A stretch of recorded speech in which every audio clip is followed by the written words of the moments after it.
Your very first time buying from the plug. It's a special moment. It marks the beginning of a bond so strong and full of trust that it can only compare to that of your barber. Now, your first time copping from the plug can go many different ways, but my first time took place way back when I was 7. Okay, that's cap, but I was 13. Now, as some 13-year-olds, my homies and I were oblivious of how to get our hands on some sweet, juicy, succulent, magic broccoli. But you know what they say, if there's a will, there's a way. So we did what any 7th grader would do. We searched that shit up on Google. Where do I buy weed? And somehow, one of the first things that came up was some motherfucker on Reddit like, just order a pizza. The pizza delivery guy stands a 78% chance of being baked. Just ask him where to find some gas. Simple as that, man. yo. Bet. So we call up Little Caesars like, hello, can I get a medium pepperoni pizza, please?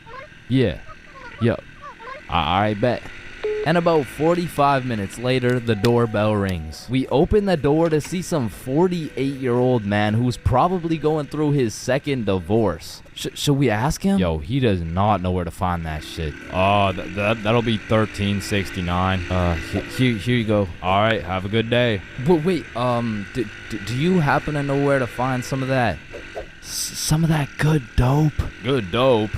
Oh, I see what you're saying. If you wanted some ranch dip, just say that. Nah. What he's trying to say here is, do you know where to find some of that good shit? Oh, you want some good shit, huh? You sure won't find it at Little Caesars. This pizza is ass. Go to Pizza Hut or something. Well, shit. What the fuck just happened? Okay, the guy on Reddit said there's a 78% chance. Maybe we just got unlucky with this one. And our dumbasses decide to order from Little Caesars again.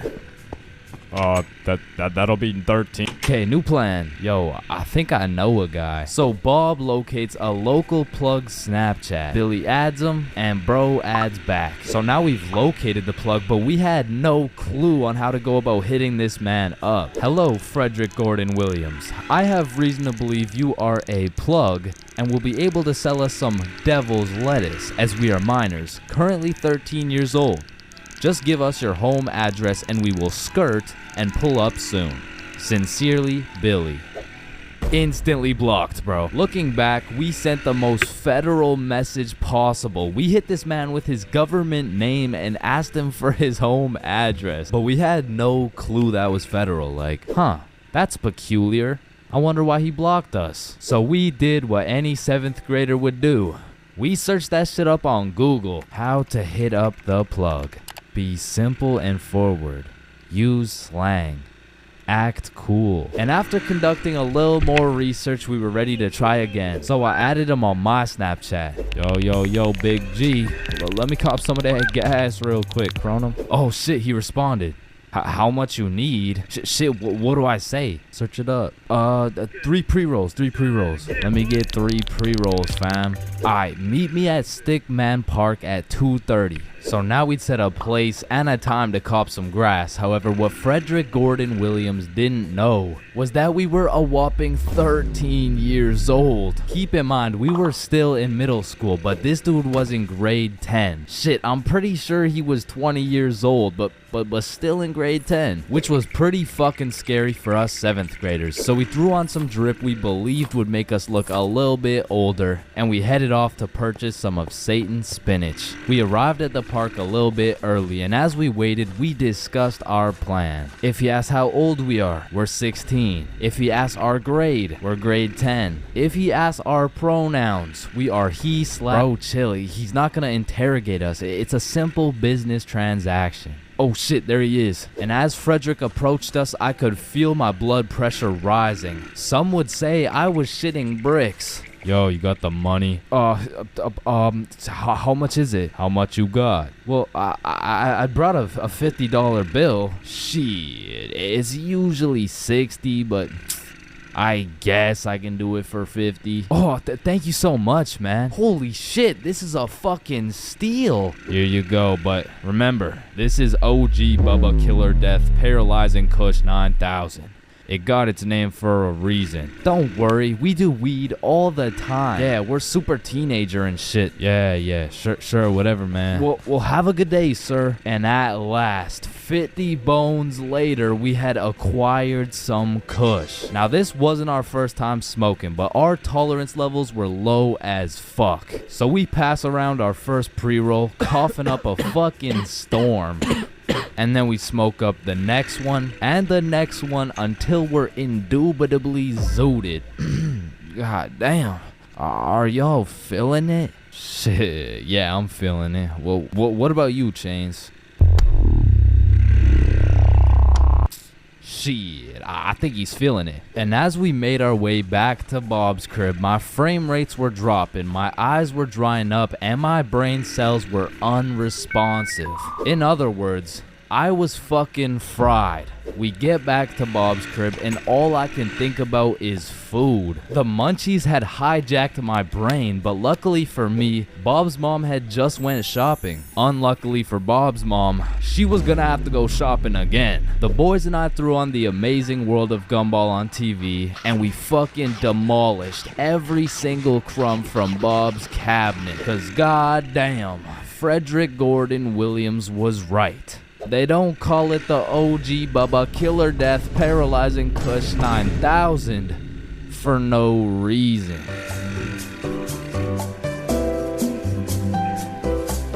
Getting baked is usually an exceptional experience that consists of eating food, laughing, questioning your entire existence, eating food, watching Netflix while eating more food. And you know, that's great and all, but every once in a while, that Zaza can take you to the deepest, darkest depths of the shadow realm. And trust me, that shit is not fun. So I wake up on a sunny Saturday afternoon at 1 p.m. You know, a respectable sleep in. I hop in the shower. It was a good shower. I check the Clash of Clans base. I didn't even get raided. I eat some scrambled eggs and toast. Shit was scrumptious. And all of these things led me to believe, damn, today's gonna be a good ass day. But little did I know, today would be the day I would look death in the eyes and fight for my life. So I finish my scrambled eggs and I pull up the boys group chat and I'm like, what's the move? And Bob's like, I don't know, let me check. So I'm like, okay, bet. There's no moves, bro. And because there was nothing to do, the boys and I would have no choice but to reside to the default move. Let's just smoke. Bet. I'm down. So the default move always takes place at the boys' home base, Bob's crib. Now, Bob's crib was the spot to be baked for many valid reasons. First of all, bro's basement was simply comfy as fuck. Couches on lock, blankets always ready with infinite pillows. And Bob's dog Walter was the fucking GOAT. But most importantly, Bob's cupboard was always stacked. I mean, this cupboard has enough food to feed a village. This cupboard has more snacks than 7-Eleven. And this cupboard had enough calories to be in a Nikocado avocado video. And that shit was perfect. Because goddamn, when I get baked, I become a certified fat ass. So you know the drill. We roll up and got a joint in rotation. And honestly, I don't know what got into me this night because I was absolutely reefing that hoe. Yo, chill. God damn. Fuck it. Let's roll another one. So we rolled up another J and I just simply could not be stopped. And I specifically remember asking, how high can I really get? And after about 30 minutes of me going bananas on these joints, I found the answer to my question. Pretty fucking high. I mean, I was beyond zooted. Like at that point, time was literally in slow motion. And it was one of those highs when your senses become extra sensitive. So I was just posted up in a blankie while munching on some pizza pops. And I was truly invested in those pizza pops. I mean, in that moment, I thought I was the pizza pop, bro. But once I finished the pizza pops, we all decided it would be a good idea to go for a walk. However, the moment I stood up, I started feeling peculiar. But regardless, we went outside, and at this point, it was already dark. Because in the time we were smoking at Bob's crib, the sunny Saturday turned into a very cloudy, dark, and cold Saturday night. So Billy and Bob are walking towards this creepy looking forest, and I'm like, alright, I think I'm too high to go into this forest, bro. Nah, don't worry. I've been in this forest a million times. I know it like the back of my hand. Alright then. And as soon as we step into the forest, I start hearing shit, bro. Yo, did you hear that? Hear what? It sounds like someone's in the bushes. Nah, you're just baked as shit. So we continue walking for about 5 minutes, and out of nowhere it starts pouring. And this was really the point where everything shifted, because I was far too faded to be out in a dark, cold, rainy forest. So I'm like, alright, let's just go back to Bob's. Yeah, facts. I didn't know it was gonna be raining, but as we're walking back through the forest, I can undoubtedly hear something in the bushes. Okay, what the fuck was that? Oh shit, run! Oh hell nah! Bob and Billy start hauling ass, and scared as hell, I slowly turn around to see a fucking demon coyote pack looking at me like I'm lunch, bro. And this had to be because of the second joint, but for a moment, I looked this coyote dead in the eyes, and I saw death. I saw death, bro. And in that moment, I gathered all the functioning brain cells I had left to just run. And I couldn't see where I was going. I was just hauling ass. And when I looked back, all I could see was the devious coyote eyeballs staring into my soul. And the next thing I knew, I stepped in a pothole, and my trajectory completely changed from running away to eating shit, bro. And when I say falling felt like it was in slow motion, I mean I had to have been falling for 5 minutes.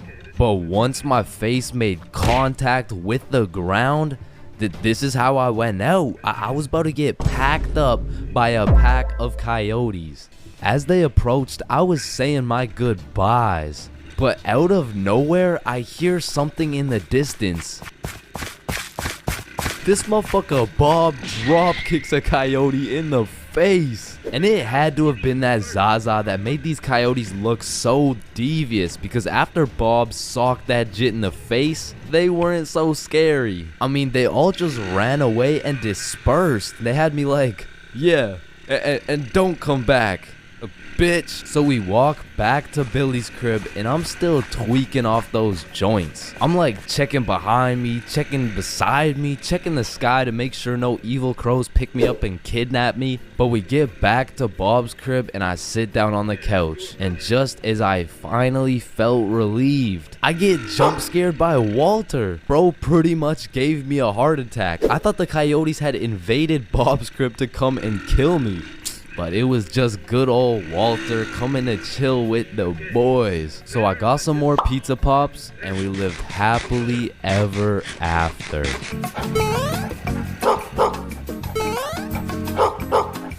Greening out is the worst thing you can get hit with when smoking. And coming from a greening out connoisseur, I can tell you there are many different things you'll experience when ODing on that Zaza. I mean, greening out can range anywhere from a zooted panic attack all the way to seeing yourself in third person, and of course, if you go way too far, GURPing may occur. But let's start it off on a light note. When greening out, you may convince yourself you're about to fucking die. Now I know that might sound very bad, but trust me, it's even worse than you would think. Like, this is the type of green out that will have you fall into your knees in a Wendy's bathroom. The type of green out that will have you repenting your sins. And the type of green out that will have your life flashing before your eyes. Now, after a careful examination, I have determined this green out is caused by combining an excessive amount of Mary Jane with negative